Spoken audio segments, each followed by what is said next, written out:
Hi, this is Scott Garibay, and today we're going to talk about Dungeons and Dragons, and we're going to talk about Lord of the Rings coming to official Dungeons and Dragons. All right, so let's talk about this. So this was announced on Wizards Presents. We're all basking in the glow of just an avalanche of news that came out of Wizards Presents, and one of the things that was announced was that Lord of the Rings is coming to Dungeons and Dragons. But it ain't coming direct, it's coming through a back channel, right? And I want to talk about why huge intellectual property worlds are being brought into Dungeons and Dragons through a back channel. So let's talk about Lord of the Rings. So first of all, we are going to get Lord of the Rings for Dungeons and Dragons. How will we get it? Well, we're going to get it through Magic the Gathering. They are releasing Wizards of the Coast, owner of Magic the Gathering, owner of Dungeons and Dragons, which they have already declared, in my humble opinion, is one product through the Dritz MTG X D&D notebook, right? They're saying it clear as day right on the cover, MTG times D&D. These two things are in full synthesis, which is simply the continuation of a message they've been sending for a long time now with Ravnica, with Theros, with Adventures in Forgotten Realms, core set, all this kind of thing, right? So Lord of the Rings is going to come to Dungeons and Dragons officially through, well, actually back channel officially through Magic the Gathering. So how does that happen? How do we have Lord of the Rings the moment that set releases?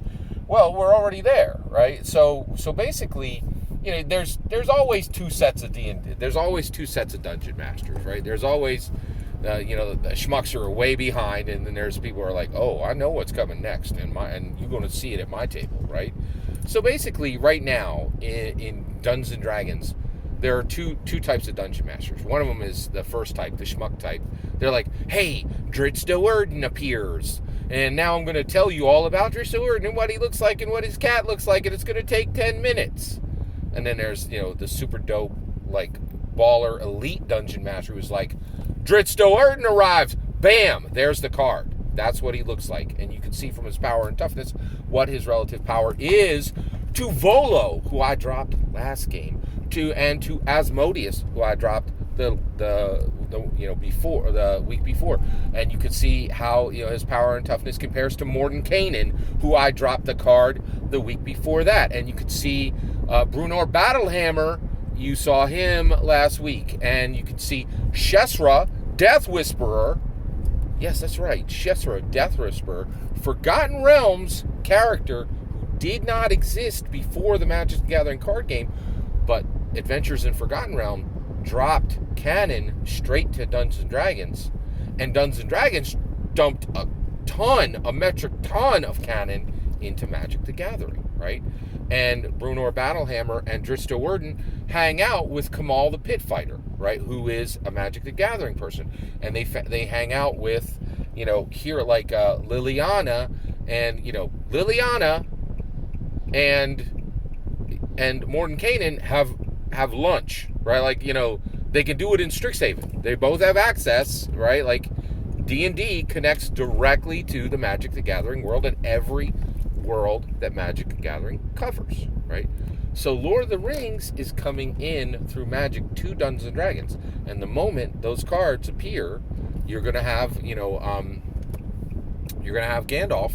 on the table as a card, and you're going to be using the Archmage, the Archmage stat block in the monster manual, right?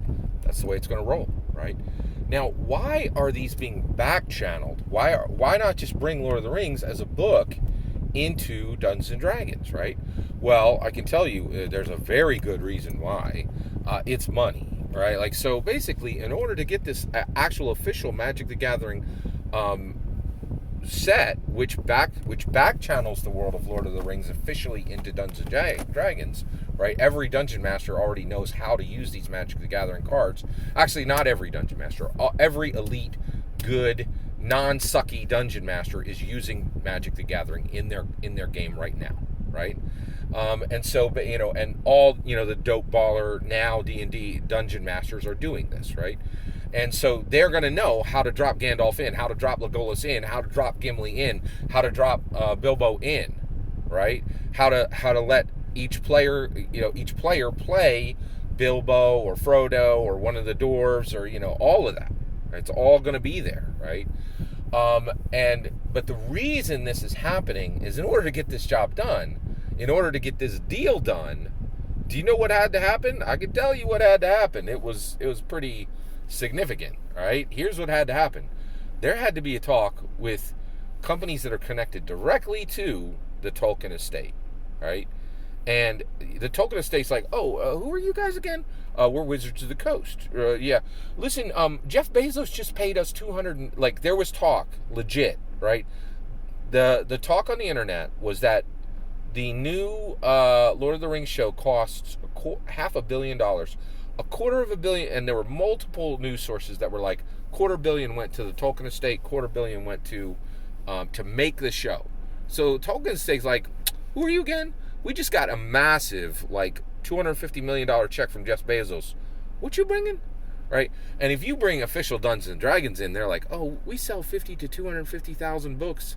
For each run. That's my guess on what they do. I'd love to hear your guess, right? And so maybe you'll get $1 million, $2 million. They're like, we got a $250 million check from Jeff Bezos 6 months ago. What kind of nonsense are you spinning, right? Like you want to talk to me about 50 to 250,000 book sales, and I'm getting a buck or two from each book? Please, right? Like, but you connect that to Magic the Gathering,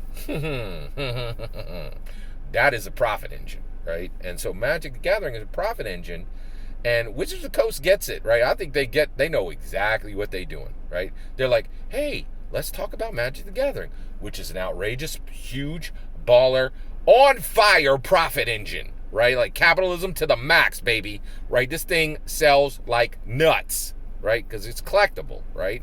And people who don't give two rats about Lord of the Rings and just want to win a game, right, are going to buy these, and people who love Gandalf are going to buy these, and people who are just Magic collectors are going to buy these, and there's just a whole bunch of groups of people who are going to buy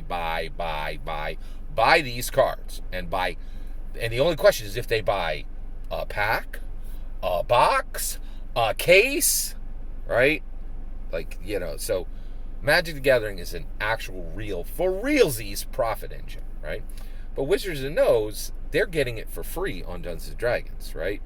Because they've established this pipeline of, here's Dritz to Warden, Schmuck Dungeon Master flaps their gums, right? Good Dungeon Master, bang! There's Dritz to Warden. You're in, right? You know what he looks like. You know his power. You know his toughness. There's description on the card. You see his cat. You see his sword. That's the way it's done now, right? Dungeons & Dragons at hot premium baller full effect, right? The best Dungeons & Dragons games are D&D and MTG together. And every time a world drops into MTG, we get it for free in Dungeons & Dragons because Dominaria is connected to the Forgotten Realms. That's finished. That's been done by Ravnica and Theros. It's been done for years, right? The only thing now is if we can catch up all the Dungeon Masters to understand you don't run Dungeons & Dragons without Magic the Gathering. It's just the way it's finished. It's the way it's done right. It's the icing on the cake. That's my humble opinion. I'd love to hear yours. Let me know in the comments below. Please consider liking and subscribing, and have a wonderful millennium.